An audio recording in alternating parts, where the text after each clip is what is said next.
The vastness of the Milky Way teemed with life, but for centuries, humanity had remained unseen, unnoticed by the galactic community. Earth was a blue marble spinning quietly on the fringes of the galaxy, its inhabitants blissfully unaware of the sprawling civilizations that warred, traded, and thrived among the stars. That all changed the day the Tarion Empire arrived. The Tarions were a proud and ruthless species, their empire spanning hundreds of worlds. They valued strength, resource acquisition, and obedience. To them, Earth was an unremarkable planet brimming with untapped resources and primitive life forms.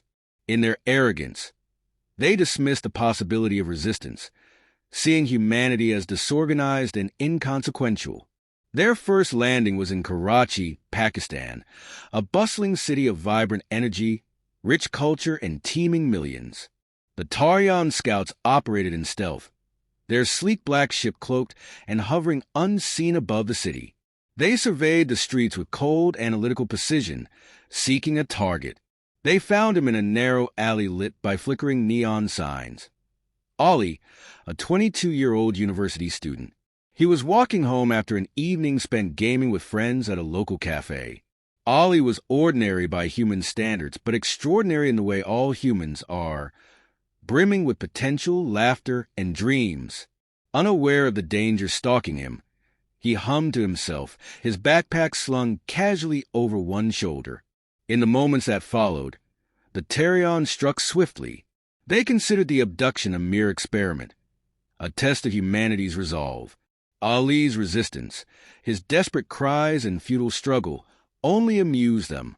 His life was extinguished with a callous efficiency that had become second nature to the Empire. The discovery of Ali's lifeless body sent shockwaves through Karachi. A passerby found him in the early hours of the morning, his body marked by strange burns and wounds that no human weapon could explain. The alley became a scene of mourning, its walls lined with flowers and candles as the city grappled with the unthinkable. Ali was not just another name lost in the chaos of a bustling metropolis. He was a beloved son, a loyal friend, and a dreamer who spent his nights immersed in the fantasy worlds of games like PUBG. His quick wit and infectious laughter were cherished by those who knew him. The pain of his loss reverberated through his family, his community, and soon, the entire nation. At first, the world responded as it often did to tragedy, with an outpouring of grief. News channels broadcast Ali's story, his smiling photo filling screens from Karachi to New York. Social media platforms were flooded with tributes, hashtags calling for justice, and theories about the strange circumstances of his death. Who did this? The headlines demanded. But the answers were not slow to arrive. Scientists and analysts began piecing together the evidence left behind. Traces of advanced technology, an unidentifiable energy signature, and faint disturbances in the Earth's atmosphere. The conclusion was inescapable. Ali's killers were not of this world. The revelation ignited a fire in humanity. For millennia, humans had gazed at the stars with wonder, imagining peaceful first contact or glorious explorations. But the reality was far from the dreams of science fiction. First contact had been made, and it had taken the form of an unprovoked murder. Across the globe, vigils were held. In Karachi, tens of thousands gathered in the streets, candles in hand, their voices united in prayer and mourning. The air was heavy with sorrow, but also a burgeoning determination. Humanity's grief began to transform into something sharper, something dangerous. In the wake of the tragedy, a seismic shift occurred. The killing of one young man transcended borders, languages, and divisions. It was no longer just about Ali. It was about humanity itself, about the sanctity of life and the audacity of those who dared to trample on it. For the first time in history, humanity stood as one. The United Nations convened an emergency global summit, attended not only by world leaders, but also by scientists, technologists, military strategists, and ordinary citizens. The session was broadcast live, watched by billions. Ali was not just a son of Karachi, declared the Secretary General, her voice steady despite the weight of her words. He was a son of Earth, and his death will not go unanswered. In Pakistan, a renowned astrophysicist named Dr. Farah Khan addressed the assembly. Her voice trembled with both rage and sorrow as she spoke. They thought him insignificant because they do not understand what it means to be human. They do not understand that to us, every life is sacred. If they wanted to test us, they have chosen the wrong species. The world listened, and then it acted. Behind the scenes, humanity's greatest minds worked tirelessly. The mysterious energy signatures left by the Terions became the foundation for reverse engineering their technology. Scientists who had once competed for funding now collaborated freely, driven by a shared purpose. Hackers and technologists, many of them gamers inspired by Ali's passion, formed global networks to decode the alien systems. Militaries pooled their resources, their best strategists crafting plans for a defense and, if necessary, retaliation. Artists and writers created works that captured the grief and fury of the moment, rallying humanity's collective spirit. From Karachi to Warsaw, from New York to Tokyo, a singular message began to take shape. Earth would not be silent. The Terions, observing from their cloaked ships, underestimated what they had sparked. They had seen mourning on other planets before, seen resistance movements fizzle into nothing. To them, Earth was simply another conquest, another resource to exploit. But Earth was different. Humanity's strength lay not just in its technology or numbers, but in its unpredictability. The Terions could not comprehend the passion that drove humans, the way they poured their grief into action, their ability to unite in the face of a shared threat. In the heart of Karachi, Ali's best friend, Hassan, stood before the memorial that had been erected in the alley where his friend had died. The glow of candles reflected in his tear-filled eyes. "We were just gamers," he whispered. "Just kids with dreams. And now," his voice broke, but he forced himself to continue. "Now, we're something more. For you, Ali. For all of us." The world around him echoed his sentiment. Across every continent, humanity's resolve hardened. Ali's death had been a tragedy, but it had also become a rallying cry. The Terions had taken one life, but in doing so, they had united an entire planet. The stars above Karachi glittered brightly that night, oblivious to the fury brewing below. Humanity's gaze turned upward, no longer with wonder but with determination. The galaxy would soon learn a lesson it would never forget. To harm one human was to challenge them all. The Tarion Empire watched with a detached curiosity as Earth began to stir. From their cloaked observation ships hovering far above the planet, they saw the grief, anger, and confusion spreading through humanity. They saw vigils turning into protests, tears into speeches, and silence into an unrelenting roar. But they failed to see the fire igniting beneath it all. The Terions had subdued countless civilizations in their conquest of the galaxy. They knew how sentient species reacted to oppression, first with denial, then with resistance, and finally with submission. Earth, they believed, would be no different. What they could not comprehend was that humanity had never been subjugated by an external force. For all its flaws, it was a species that had always fought fiercely for its survival and identity. The shift began subtly, in the minds of thinkers and creators who saw Ali's death not as an end, but as the beginning of something greater. Scientists like Dr. Farah Khan worked tirelessly to decode the energy signatures and remnants of Tarion technology left behind at the crime scene. The burns on Ali's body, the faint disturbances in the Earth's electromagnetic field, all of it pointed to an advanced technology that could only be understood by uniting Earth's brightest minds. Laboratories around the globe became hubs of innovation. In Silicon Valley, engineers reverse-engineered the Tarion energy patterns to create powerful electromagnetic pulses capable of disrupting alien cloaking fields. In Warsaw, physicists collaborated with Pakistani scientists to develop energy shields that could protect Earth's most vital infrastructure. In Karachi, a group of young hackers who had once spent their nights playing video games began working to infiltrate the Tarion communication network. These weren't just governments or militaries at work. It was humanity as a collective force.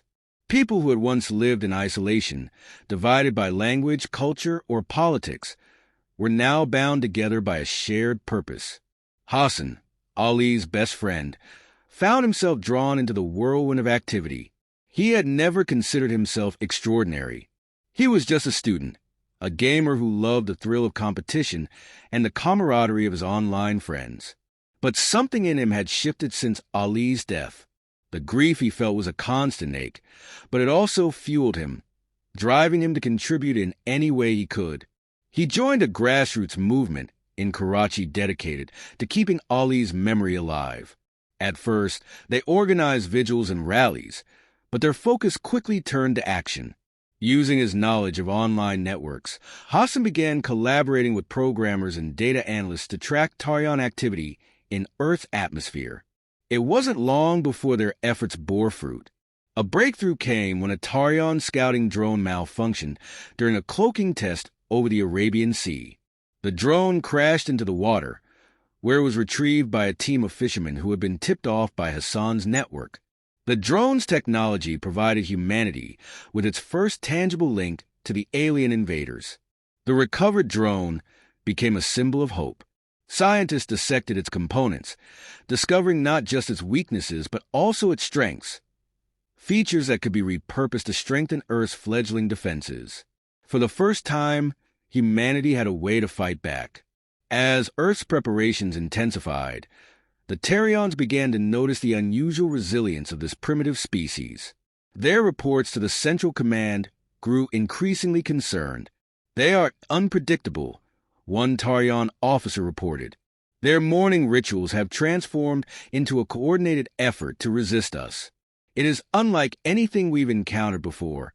The Tarian Command dismissed the warnings. Humanity's technological advancements, while impressive for a species so young, were still centuries behind the Tarian Empire's capabilities. Earth, they believed, posed no real threat. But Earth's strength lay not just in technology. It lay in its people. In a hastily constructed command center in Islamabad, Dr. Farah Khan stood before a room filled with military leaders, scientists, and representatives from dozens of countries.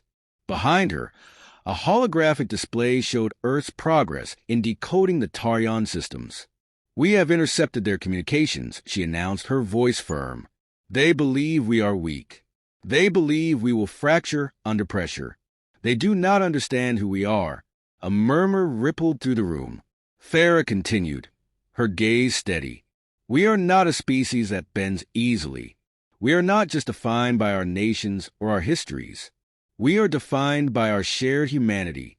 And if they think they can take one of us without consequence, they have underestimated us." The room erupted in applause.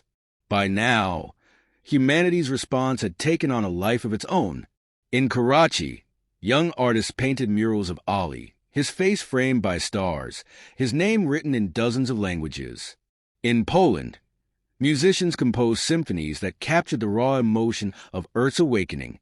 In the United States, filmmakers began documenting the global effort, ensuring that the story of humanity's unity would be preserved for generations to come. In space, humanity's first fleet began to take shape. It wasn't a fleet of sleek, uniform battleships like those of the Tarians. It was a patchwork of repurposed satellites, experimental spacecraft, and improvised weaponry. Each ship was a testament to human ingenuity and determination. One of the first volunteers for the fleet was Hassan. Despite his lack of military training, he had proven himself invaluable in Earth's cyber warfare efforts. When asked why he wanted to join the mission, his answer was simple: "For Ali, for all of us." The Tarians, growing increasingly uneasy, sent a small delegation to Earth under the pretense of negotiation. Their cloaked ship landed in a remote desert, where they attempted to contact Earth's leaders. But their arrogance was met with silence. Instead, Earth responded with a demonstration of its newfound strength.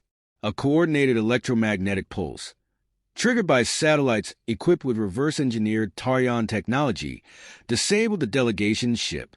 The Tarians were left stranded, their cloaking devices useless, their communication systems inoperable. Humanity had sent a clear message: It would not be bullied. As the days turned into weeks, the Terrions began to realize the depth of their miscalculation. They had believed Earth to be fractured, its people incapable of unity. But they now faced a species unlike any they had encountered. A species that could turn grief into resolve, weakness into strength, and division into solidarity. The galaxy watched in stunned silence as Earth, a seemingly insignificant planet, prepared to stand against one of its most powerful empires. For the first time in millennia, the Terrions felt a flicker of doubt, and for the first time, the day of reckoning arrived, marked by a sky filled with falling stars. The Terrions, no longer willing to rely on subtle tactics, launched a full-scale invasion. Their massive fleet emerged from hyperspace in Earth orbit, blotting out the sun with their sheer numbers. Sleek, black warships bristled with weapons that had decimated entire civilizations in the past. Humanity's response was no longer the fractured scramble it might have been months ago. The Earth was ready, its people united in a way that had never been seen before. The newly formed United Earth Defense Fleet, composed of hastily constructed spacecraft and modified satellites, took to the skies. It was an eclectic armada. Some ships resembled jagged metallic beasts, while others looked like glorified cargo vessels armed to the teeth. But what the fleet lacked in elegance, it made up for in ingenuity and determination. From a command center deep beneath the Earth's surface, Dr. Farah Khan coordinated the response alongside a global team of tacticians, hackers, and military strategists. The room buzzed with activity as screens displayed real-time data from the battlefield above. Enemy fleet detected. 300 ships in total, reported a young analyst, his voice steady despite the tension in the room. Farah's gaze never wavered. "Activate the orbital defense grid," she ordered, "and deploy the strike teams." The orbital defense grid, a network of satellites retrofitted with electromagnetic pulse generators and projectile-based weapons, fired its first salvo. Waves of EMP bursts cascaded through the void, striking the Tarion fleet. Ships that had relied on cloaking devices and advanced targeting systems suddenly faltered, their systems overwhelmed by the pulses. It was humanity's first victory in the battle. On board one of Earth's makeshift warships, Hassan stood in the cramped cockpit, his hands trembling slightly as he gripped the controls. The ship, a converted cargo vessel named Resolve, was part of the first wave tasked with engaging the Terrions directly. "This is for Ali," he whispered, his voice barely audible over the hum of the ship's engines. As the Resolve closed in on the enemy fleet, Hassan's squadron launched their attack. Earth's ships swarmed like a chaotic storm, darting unpredictably between the larger Tarion vessels. The alien ships, built for efficiency and precision, struggled to keep up with the erratic tactics of the human pilots. Hassan's ship fired a volley of missiles, each one a product of reverse-engineered Tarion technology. They struck the enemy's hull with devastating force, tearing through the advanced alloy. Cheers erupted through the comms as one of the massive Tarion ships began to break apart, its debris scattering into space. The Terrions, however, were far from defeated. Their fleet retaliated with a barrage of energy weapons, targeting Earth's ships with deadly precision. Explosions lit up the void as human vessels were destroyed one by one. In the command center, Farah's face remained stoic as the reports of losses poured in. She knew this battle would be costly, but she also knew humanity couldn't afford to lose. "Deploy the ground-based countermeasures," she ordered. Across the planet, massive railguns and missile silos hidden deep in the Earth's crust began to fire. Hypersonic projectiles streaked through the atmosphere, tearing through the Tarion fleet with unstoppable force. For every human ship destroyed, another Tarion vessel fell. On the surface, humanity's resolve burned just as fiercely. Civilians who couldn't fight directly contributed in other ways. Engineers worked around the clock to repair damaged ships. Medics tended to the wounded. Even artists and musicians played their part, creating works that inspired hope and unity in a time of darkness. In Karachi, a massive crowd gathered around Ali's memorial, watching the battle unfold on giant screens.